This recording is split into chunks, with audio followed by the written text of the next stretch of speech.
Assalamualaikum warahmatullahi wabarakatuh. Selamat pagi, salam sehat buat kita semua. Anak kami semuanya kelas 11 DPIB.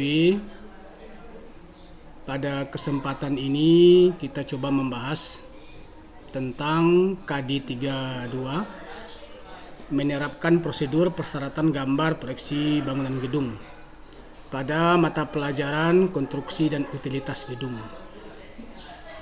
Nah, diharapkan nanti indikator pencapaian kompetensi kita setelah kita mengikuti dan mempelajari materi ini, diharapkan semua peserta didik memahami persyaratan tentang gambar proyeksi bangunan gedung. Baik, kita masuk ke materi. Silakan disimak baik-baik. Oke. Sebelum melaksanakan penggambaran suatu bangunan, sebaiknya kita harus terlebih dahulu mengetahui dasar-dasar dari perancangan, sehingga apa yang kita gambarkan sesuai dengan yang dimaksud.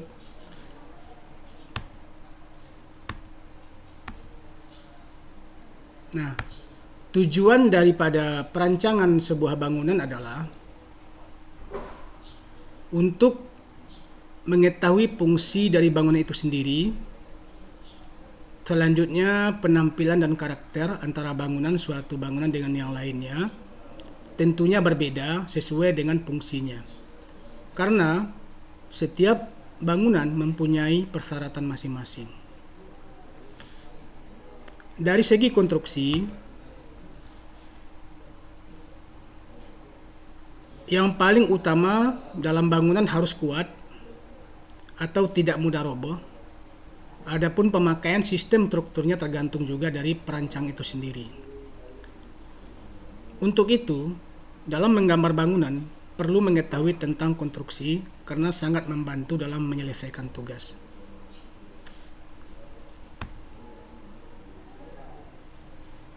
Dari segi keindahan atau estetika. Keindahan atau estetika itu menyangkut adalah segi arsitektur. Sehingga keindahan di sini harus menyesuaikan diri dengan fungsi dan tujuan di samping konstruksinya itu sendiri. Jadi, keindahan tidak boleh berdiri sendiri tanpa mengindahkan atau mempertimbangkan faktor-faktor lainnya.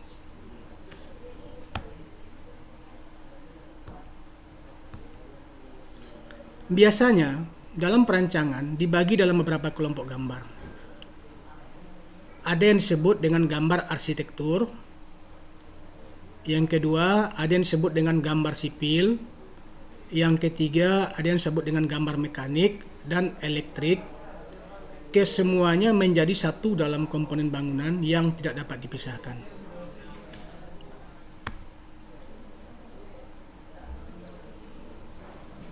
Kita lihat gambar di samping ini.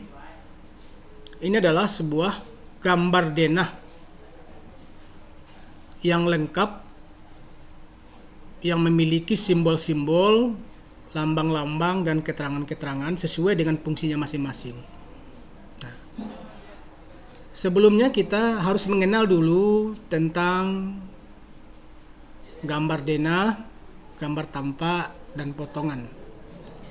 Untuk mendapatkan gambaran tentang apa yang akan digambar, maka terlebih dahulu kita harus memahami tentang denah, gambar tampak, gambar potongan, gambar rencana pondasi, gambar rencana atap, gambar rencana kusen pintu dan jendela, rencana instalasi listrik, dan detail konstruksi. Semua penggambaran ini adalah merupakan penggambaran dalam bentuk dua dimensi atau proyeksi ortogonal. Nah, kita lihat. Denah merupakan tampak potongan atau penampang mendatar suatu bangunan yang dilihat dari atas ke arah bawah diambil kurang lebih setinggi 1 meter. Nah, dari gambar denah ini bisa kita lihat bahwa garis pinggir ini yang ada arsiran miring 45 derajat itu menunjukkan potongan dinding pasangan setengah bata dan dilengkapi dengan tata letak ruang dan juga dilengkapi dengan keterangan ketinggian lantai dan simbol-simbol lain pintu dan jendela. Kita lanjutkan.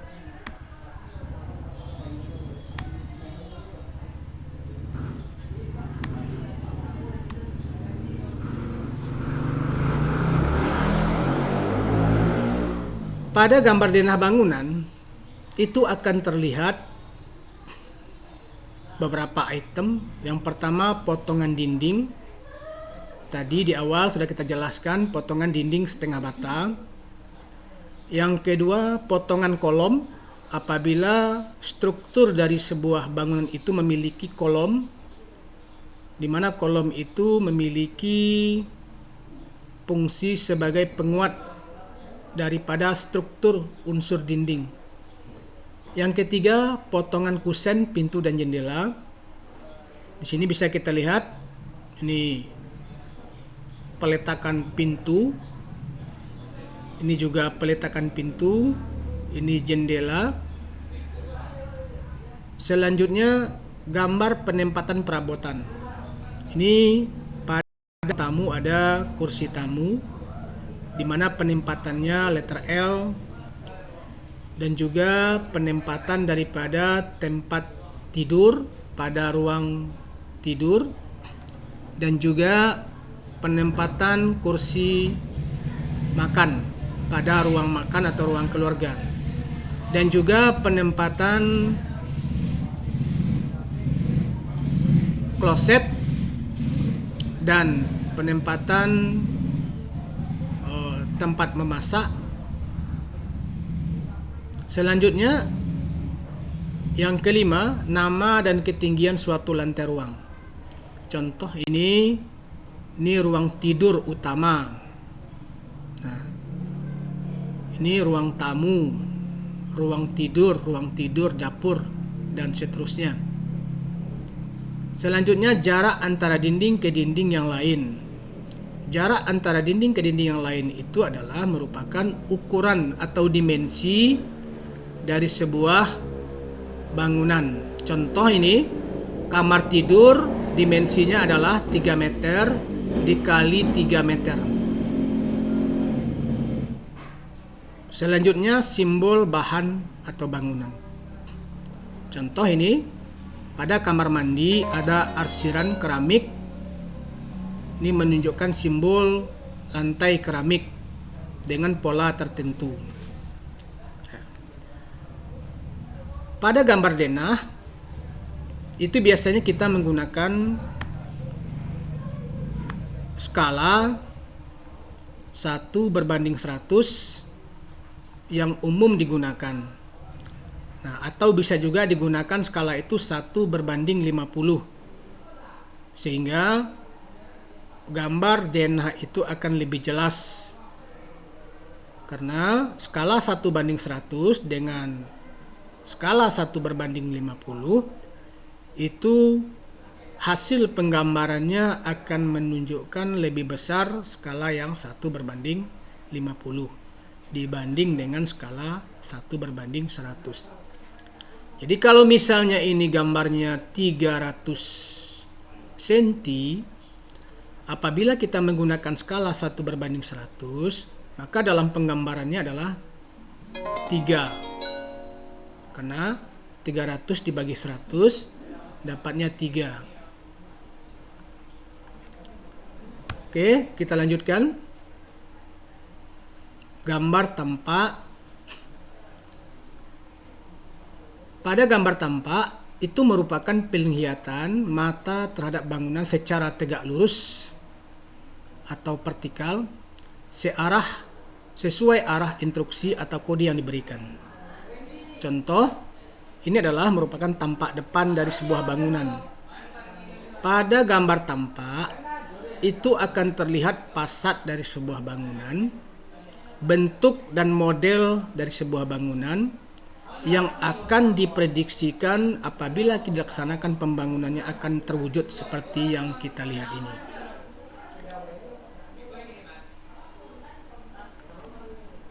Kita lanjutkan.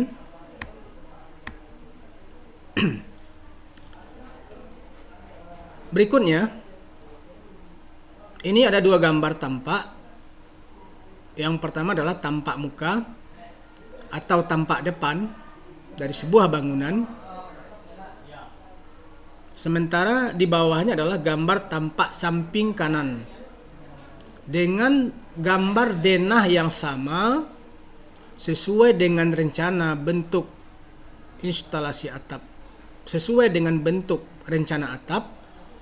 Maka gambar tampak depan dan gambar tampak samping itu akan memberikan informasi di mana bentuk bangunan kalau kita lihat dari tampak depan, di mana tata letak pintu dan jendela, dan juga begitu pada tampak samping kanan. Nah, hasil gambar akan memperlihatkan bentuk. Yang pertama bentuk atap, peletakan pintu, jendela, serta model bangunan atau tinggi rendahnya bangunan. Adapun skala gambar yang digunakan biasanya sama dengan denah, yaitu 1:100 atau 1:50, tergantung besar gambar yang diinginkan atau kertas yang digunakan. Gambar potongan. Nah, gambar potongan itu berawal dari gambar denah. Nah, kita lihat ini gambar denah. Ada garis strip titik yang ini. Lalu ada simbolnya A. Dan garis memotong pada gambar denah simbolnya adalah BB. Nah, jadi kalau sebelum kita membuat gambar potongan, kita posisikan, kita letakkan garis potongan pada gambar denah sesuai dengan arah panah. Jadi kalau arah panahnya ini ke atas atau ke belakang bangunan, maka dinding yang terpotong adalah yang ini. Nah, melalui ruang tidur, dan dinding yang ini melewati ruang makan atau ruang keluarga, dan dinding yang ini. Nah, kita lihat gambar potongan adalah merupakan pandangan penampang bangunan atau konstruksi arah tegak sesuai dengan kode atau petunjuk arahnya. Jadi kodenya AA, petunjuk arahnya ke atas atau ke belakang. Nah, gambar yang terlihat berupa penampang, gambar pondasi yang digunakan, lantai, dinding, dan di samping itu juga ketinggian plafon dan lantai serta bentuk kuda-kuda lengkap dengan nama dan ukuran kayu yang digunakan, serta ketinggian daripada bangunan itu sendiri.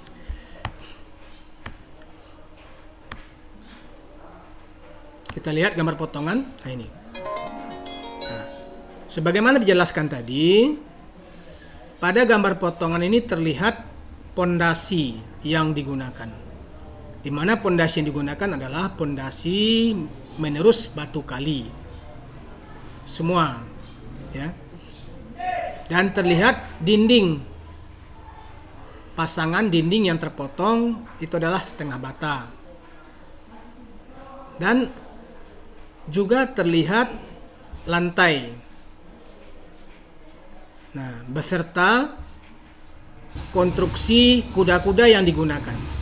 Pada gambar ini, kuda-kuda yang digunakan adalah kuda-kuda kayu.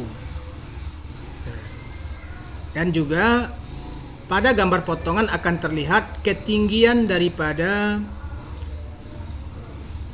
konstruksi plafon dari permukaan lantai. Dan juga pada gambar potongan kita dapatkan informasi ukuran daripada kuda-kuda. Ini adalah bisa terlihat di sini kedalaman daripada pondasi dari permukaan lantai. Ini titik duga plus minus 0,00. Nah, kalau kedalamannya ke bawah tanah itu menjadi minus. Ini adalah ukurannya min 1,20 dari muka lantai sampai batas pondasi atau enstampang. Sementara ketinggian daripada dinding bata terhadap balok tariknya adalah 4,50 atau 4,5 meter. Sementara sampai batas bubungan dari lantai itu adalah 7 meter. Baik, kita lanjut. Nah, ini gambar potongan AA atau potongan melintang sesuai dengan peletakan pada denah. Bisa digambarkan di sini bentuk daripada potongan AA itu terlihat konstruksi kuda-kudanya seperti ini. Satu kuda-kuda penuh. Sementara pada potongan BB atau memanjang, struktur konstruksi kuda-kudanya seperti ini. Ini adalah sebagai gambar yang bisa dipedomani saat pelaksanaan pembangunan daripada gambar itu sendiri, yang disebut dengan gambar kerja.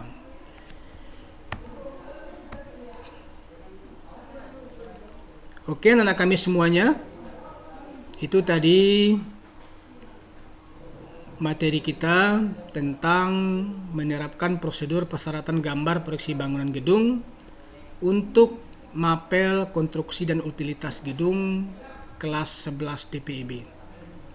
Selamat belajar, selalu jaga diri, jaga kesehatan, karena belajar itu tanpa batas, baik langsung maupun tidak langsung. Dan jangan lupa nanti kerjakan tugas yang diberikan di luar kegiatan pembelajar ini untuk mengevaluasi sampai sejauh mana kemampuan daya serap siswa untuk menguasai materi ini. Sekian, terima kasih. Sampai jumpa. Assalamualaikum warahmatullahi wabarakatuh.